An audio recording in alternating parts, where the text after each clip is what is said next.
સાવલીમાં ખુલ્લા ખેતરમાં આધેડનો મૃતદેહ મળ્યાના કેસમાં હત્યાનો ગુનો નોંધાયો. પોલીસ તપાસ તેજ.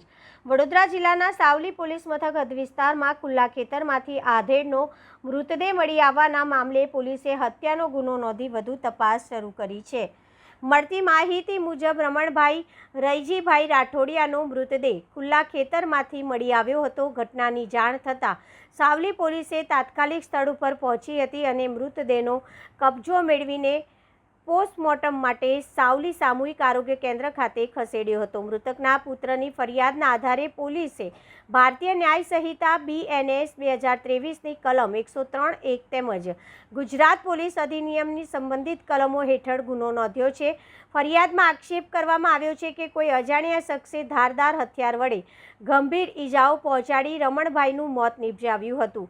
પોસ્ટમોર્ટમની કાર્યવાહી પૂર્ણ થયા બાદ મૃતદેહ પરિવારજનોને સોંપવામાં આવ્યો હતો. પોલીસે અજાણ્યા આરોપી સામે ગુનો નોંધી ઘટનાના તમામ પાસાઓને ધ્યાનમાં રાખીને તપાસ શરૂ કરી છે.